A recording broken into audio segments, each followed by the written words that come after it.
Today we are going to learn about adding fractions. One of the easiest ways to learn how to work with fractions is to use fraction circles.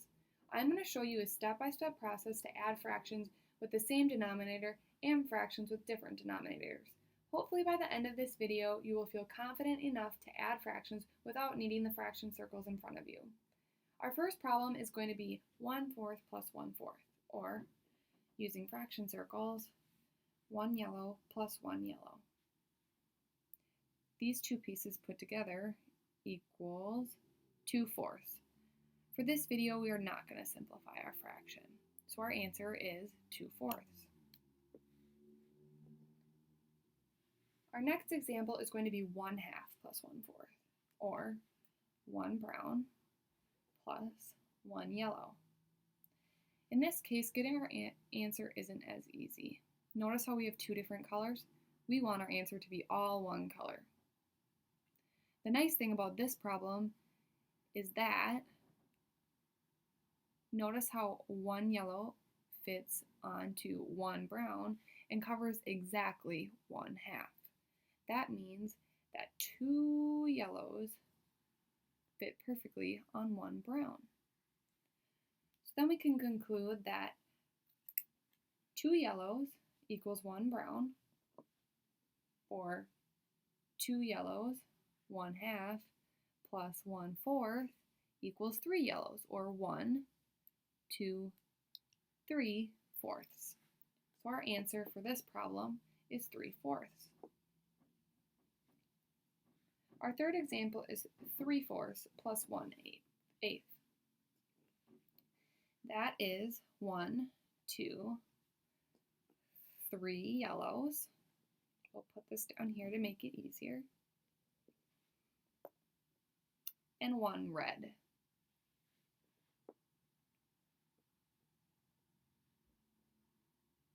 Notice how this makes kind of a funny shape? So, just like in the last problem, we'll notice something interesting again.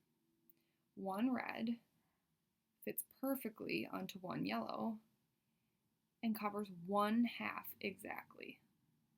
So we can conclude that 1 red plus 1 red equals 1 yellow. So 2 reds equals 1 yellow.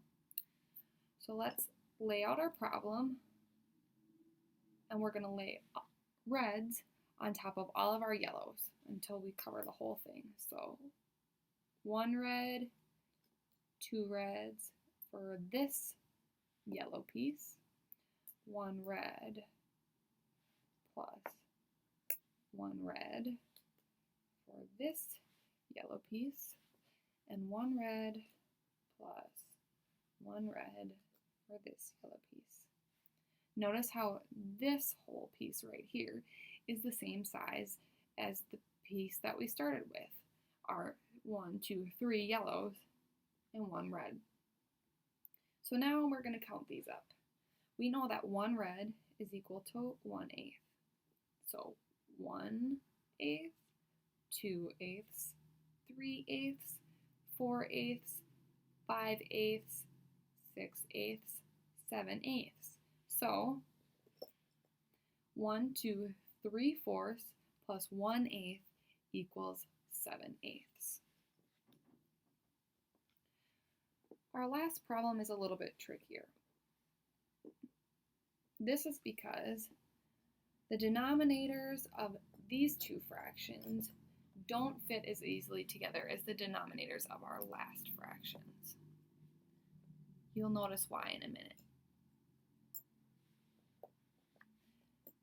Our next problem is 1/5 plus 1/6. Now let's lay them on top of each other. Notice how there's no possible way for 1/5 and 1/6 to line up like the other ones did.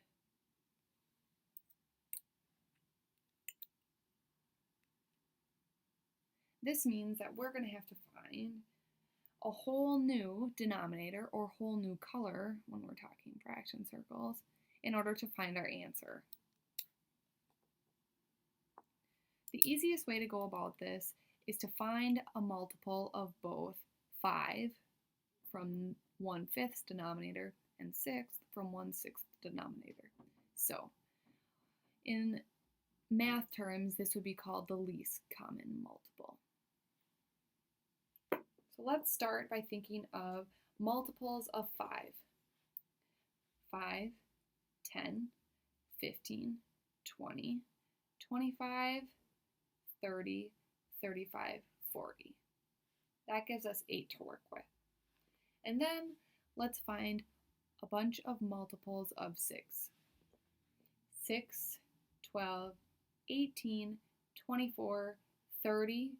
Oh, that's funny. Both 5 and 6 go into 30. So 1/5. Let's convert this to a fraction out of 30. How many times does 5 go into 30? 5, 10, 15, 20, 25, 30. 6. So, because we're multiplying the denominator of 5 by 6 to equal 30, we also have to multiply the numerator of 1 times 6 to get our answer of what is equal to 1/5 in 30ths. So 1 times 6 equals 6. So 1/5 is equal to 6/30ths. Next, we're going to do the same thing for our 1/6 piece. 6 goes into 30 how many times? 6, 12, 18, 24, 30. 5 times. So, once again, because we're multiplying our denominator of 6 times 5, we also have to multiply our numerator of 1 times 5. So 1/6 is equal to 5/30ths. Now it's just some simple math to find our sum of 1/6 plus 1/5. 6/30ths plus 5/30ths equals 11/30ths.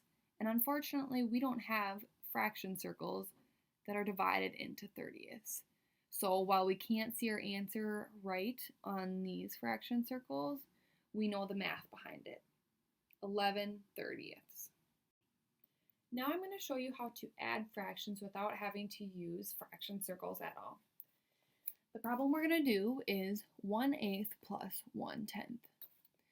Notice how I've already gone and found the multiples of both 8 and 10. Once again, we're looking for the least common multiple of both 8 and 10. Notice how both 8 and 10 go into 40. Now we're going to convert our fractions that we have right now, 1/8 and 1/10, to fractions out of 40.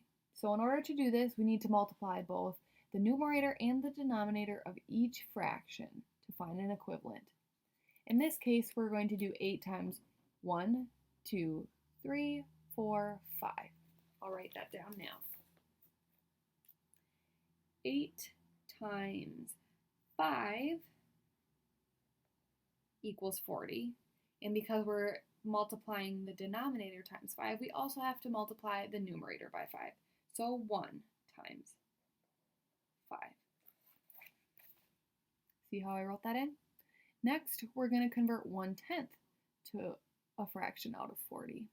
So 10 goes into 40 1, 2, 3, 4 times. We're going to do 10 times 4.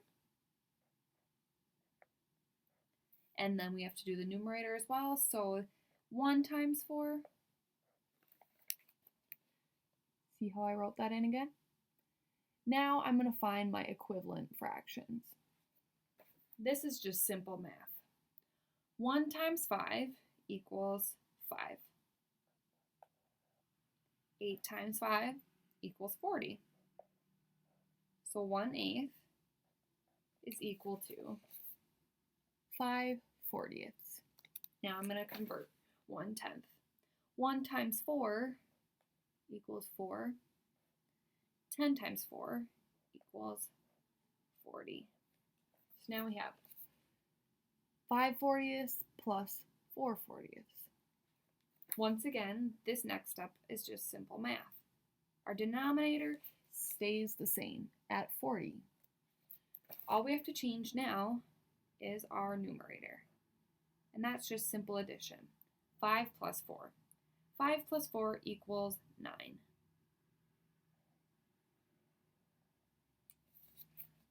So our answer, 1/8 plus 1/10 equals 9/40.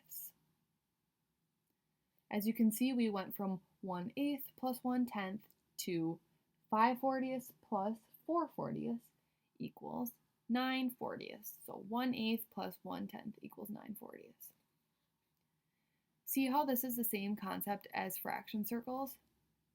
But because we know the math behind what's going on in the fraction circles, we no longer need that in front of us.